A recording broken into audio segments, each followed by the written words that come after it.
এপিসোডের শুরুতে আমরা দেখি অবিগুরু আর লু ফাইট করছে। শিন মনে মনে বলে, আমি তো ভেবেছিলাম আজ আমি মারাই যাব, কিন্তু লু আমাকে সারপ্রাইজ করে দিয়েছে। লু নেশাগ্রস্ত অবস্থায় অবিগুরোর সাথে ভালো লেভেলের মারামারি করছে। লু অবিগুরোর অলমোস্ট সব অ্যাটাকই ডজ করে ফেলছিল। অবিগুরো লুকে বলে তাকে মেরে ফেলার ট্রাই করতে, কিন্তু লু বলে সে তাকে মারতে পারবে না, কারণ এটা তাদের নাম্বার 1 ফ্যামিলি রুলস। এটা শুনে অবিগুরো লুকে বলে, কিন্তু তুমি তো সাকামোটো ফ্যামিলির সাথে রিলেটেড না। যেটা শুনে লু অনেক রেগে যায় আর অবিগুরোকে সুপার স্পিডে একটা পাঞ্চ করতে যায়, কিন্তু লাস্ট মোমেন্টে গিয়ে লু থেমে যায়, কারণ তখন লুর নেশা কেটে গিয়েছে। লু বুঝতে পারছিল না যে এখানে কি হয়েছে এতক্ষণ, আর অবিগুরো বুঝতে পারে লু আসলে অনেক স্ট্রং, তাই সে লুর সাথে ফ্রেন্ডশিপ করতে চায় যাতে তারা আবার রিম্যাচ করতে পারে। এরপর আমরা সাকামোটোর সিন দেখতে পাই। সাকামোটো আগের মতো চিকন আর হ্যান্ডসাম হয়ে গিয়েছে। এটা দেখে বয়েল্ড অনেকটা অবাক হয়ে যায়, কিন্তু তারপরও বয়েল্ড অনেক কনফিডেন্ট ছিল, কারণ সাকামোটোর ফ্যামিলিকে তারা ধরে নিয়ে গিয়েছে। সাকামোটো বলে তার কোনো চিন্তা নেই ফ্যামিলিকে নিয়ে, কারণ তার ফ্যামিলির সাথে এমন লোক আছে যাদেরকে সাকামোটো অনেক বিশ্বাস করে। এটা বলার সাথে সাথেই সাকামোটো বয়েল্ডের উপর অ্যাটাক করা শুরু করে দেয়। বয়েল্ড সাকামোটোর কোনো অ্যাটাক থেকে ডজ করার সুযোগ পাচ্ছিল না। বয়েল্ড মনে মনে বলে, তাহলে এই হলো greatest hitman of all time. Boiled তার রকেট পাঞ্চ অ্যাটাক ইউজ করার ট্রাই করে, কিন্তু সাকামোটো এক ঘুষিতেই তার রকেট পাঞ্চ মেশিনটা ভেঙে ফেলে। এটা দেখে বয়েল্ড বলে, 5 বছর পর এখনো কিভাবে সাকামোটো এত পাওয়ারফুল। সাকামোটো বলে রিটায়ার্ড করার আগে সে তার স্ট্রেংথ ইউজ করে মানুষের ক্ষতি করত, কিন্তু এখন সে তার স্ট্রেংথ ইউজ করে নিজের ফ্যামিলিকে প্রোটেক্ট করার জন্য। এটা বলেই সাকামোটো বয়েল্ডকে এমন একটা পাঞ্চ মারে যে তারা দুজনই একটা স্পিনিং হুইলের ভেতর গিয়ে পড়ে।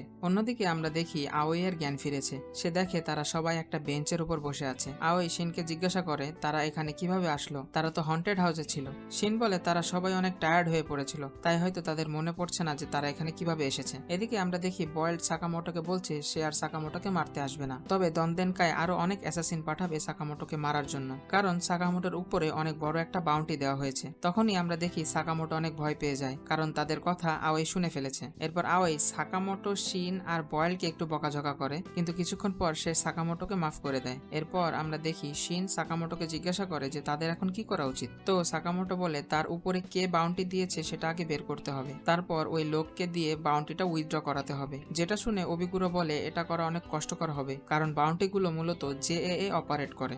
বয়েল জানায় তাদের বসের সাথে জেএএ এর কানেকশন আছে, হয়তো সে কিছু ইনফরমেশন দিতে পারবে। এটা শুনে শিন বয়েল্ডের কাছে তাদের বসের ঠিকানা চাইলে সে জানায় তার কোনো আইডিয়াই নেই যে তাদের বস কোথায় থাকে। শিন সাকামোটোকে বলে তারা এখন কিভাবে দনদেনকায়ের বসকে খুঁজবে, তারা তো জানেই না যে দনদেনকায়ের অফিস কোথায়। সাকামোটো বলে সে একটা জায়গা চেনে যেখান থেকে তারা দনদেনকায়ের ইনফরমেশন বের করতে পারবে। এরপর আমরা পরের দিনের সিন দেখতে পাই, যেখানে সাকামোটো আবার মোটা হয়ে গিয়েছে। তারা সবাই একটা ডিভিডি স্টোরে যায়, যেখানে যে কোনো ইনফরমেশন মুভিস আকারে রাখা হয়। এরপর তারা একটা মুভি দেখে দনদেনকায়ের সব ইনফরমেশন কালেক্ট করে। এই মুভির জন্য সাকামোটোকে 7,56,000 ইয়েন পে করতে হয়। এটা দেখে শিন সাকামোটোকে জিজ্ঞাসা করে তার কাছে এত টাকা কিভাবে আসলো। সাকামোটো বলে সে যখন হিটম্যানের জব করত তখন সে কিছু টাকা সেভিংস করেছিল। এরা সবাই চলে যাওয়ার আগে দোকানের ক্যাশিয়ার সাকামোটোকে সাবধানে থাকতে বলে, কারণ তার পেছনে এমন কিছু লোক ইনভলভ হয়েছে যাদের সাথে সাকামোটো আগে কাজ করত।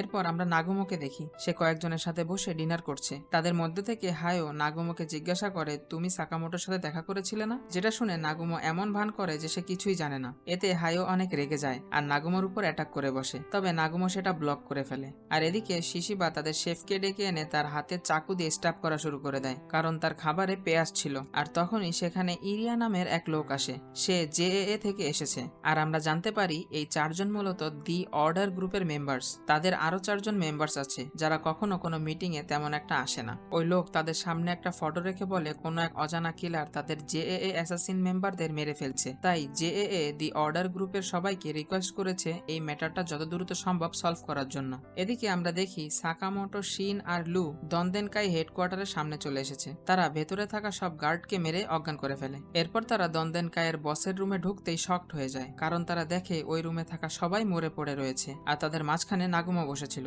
শিন নাগুমোকে জিজ্ঞাসা করে সে এখানে কি করছে। নাগুমো বলে সে দনদেনকায়ের বস এবং তাদের সব ইলিট মেম্বারদের মেরে ফেলেছে, আর যেহেতু তারা সবাই নাগুমোকে দেখে ফেলেছে তাই নাগুমো এখন তাদেরকেও মেরে ফেলবে। এটা বলে নাগুমো চোখের পলকেই শিনের পেছনে চলে যায় আর শিনের গলায় ছুরি দিয়ে স্ট্যাব করে দেয়, কিন্তু নাগুমোর ছুরিটা নকল ছিল। নাগুমো শিন আর লুকে ভয় পেতে দেখে হাসতে শুরু করে দেয় আর তাদের উপর মজা নিতে থাকে। এটা দেখে তারা তো অনেক রেগে যায় আর নাগুমোকে পেটানো শুরু করে। নাগুমো জানায় তার কিছু কাজ কাজ ছিল এখানে, কিন্তু সে এসে দেখে এখানে সবাই মরে পড়ে আছে। সাকামোটো তার কাজের ব্যাপারে জিজ্ঞাসা করলে নাগুমো জানায় লাস্ট কয়েক মাসে জেএ এর 30টা গ্রুপের 100টারও বেশি মেম্বারদের মেরে ফেলা হয়েছে। তাই জেএ থেকে দি অর্ডার গ্রুপকে এই বিষয়টা ইনভেস্টিগেট করার জন্য বলা হয়েছে। এজন্য সে এখানে এসেছিল। সে বলে তারা প্রতিটা ডেথ সিনে একটা জিনিস কমন পেয়েছে, সেটা হলো ব্লাড দিয়ে বড় করে লেখা এক্স। এটা শুনে শিন অনেকটা শকড হয়ে যায় যে একটা লোক কিভাবে এতগুলো অ্যাসাসিনকে মারতে পারে। এরপর লু বলে ওই সিলভার কালারের চুলওয়ালা লোকটাও তো দি অর্ডার গ্রুপের কথা বলছিল। আসলে এই দি অর্ডার জিনিসটা কি? এটা শুনে নাগুমো জানায় তারা হলো অ্যাসোসিয়েশনের একটা স্পেশাল ফোর্স, যারা অনেক পাওয়ারফুল এবং ডেঞ্জারাস। তারা মূলত অ্যাসোসিয়েশনের সব অ্যাসাসিনদের মেইনটেইন করে, এমনকি প্রয়োজনে অ্যাসাসিনদের মেরেও ফেলে। নাগুমো আরো জানায় সাকামোটো দি অর্ডার গ্রুপেরই মেম্বার ছিল, যেটা শুনে শিন অনেকটা শকড হয়ে যায়, কারণ তার কোনো আইডিয়াই ছিল না দি অর্ডার গ্রুপের ব্যাপারে। নাগুমো সাকামোটোকে ওই আননোন কিলারের থেকে সাবধানে থাকতে বলে, যেটা শুনে শিন আর লু বলে তারা তো এখন আর হিটম্যানের জব করে না, তাহলে তাদের কেন এটা নিয়ে চিন্তা করতে হবে? তারা অলরেডি এই বাউন্টি নিয়ে অনেক ঝামেলায় আছে। এটা শুনে নাগুমো বলে সাকামোটোর বাউন্টি পোস্টার বের হওয়ার পরপরই কিন্তু এত অ্যাসাসিন মারা যাচ্ছে। তখনই আমরা এক মিস্টেরিয়াস লোককে দেখতে পাই, যে একটা বই পড়ছিল, তার হাতে অনেক রক্ত লেগে আছে। সে ওই রক্ত দিয়ে লেখা এক্স এর সামনে দাঁড়িয়ে বলছে এই এক্সটা ঠিকভাবে ব্যালেন্সড হয়নি। এরপর আমরা সাকামোটোর দোকানের সিন দেখতে পাই, যেখানে একজন হিটম্যান সাকামোটোকে মারতে এসেছে। এদিকে আওয়াই অনেকটা চিন্তায় পড়ে গিয়েছে, কারণ প্রতিদিনই তাদের দোকানে হিটম্যানরা আসছে সাকামোটোকে মারার জন্য। কিন্তু আবার একদিক দিয়ে খুশিও হয়, কারণ তাদের দোকানের সেল অনেক বেড়ে গিয়েছে। এদিকে সাকামোটোর মনে পড়ে যায় নাগুমো তাকে বলেছিল যে সাকামোটোর যদি বয়েলকে হারাতে কষ্ট হয় তাহলে তার বেঁচে থাকার চান্স অনেক কম, কারণ লাস্ট 5 বছরে সাকামোটো অনেক উইক হয়ে গিয়েছে। এরপর সাকামোটো শিনকে বলে যেহেতু আমরা জানি না যে আমাদের এনিমিরা কখন কোথায় আমাদের উপর অ্যাটাক করবে, তাই আমাদের আরো স্ট্রং হতে হবে। তারপর সাকামোটো হানাকে নিয়ে সাইক্লিং করতে চলে যায়। শিনও তার মাইন্ড রিডিং আরো স্ট্রং করার জন্য কাস্টমারদের মাইন্ড রিড করা শুরু করে। এদিকে লু তার ড্রিঙ্কিং প্র্যাকটিস করা শুরু করে দেয়, আর তখনই তাদের দোকানে একজন হিটম্যান চলে আসে, কিন্তু লু একটা বোতল দিয়ে ওই হিটম্যানের মাথা ফাটিয়ে দেয়। এটা দেখে আওয়ে কিছুটা ঘাবড়ে যায়, কিন্তু তারপরই তারা জানতে পারে যে এই লোকটা আসলে অ্যাসাসিন ছিল। আর এখানেই এপিসোডটা শেষ হয়ে যায়। তাহলে দেখা হচ্ছে পরের ভিডিওতে।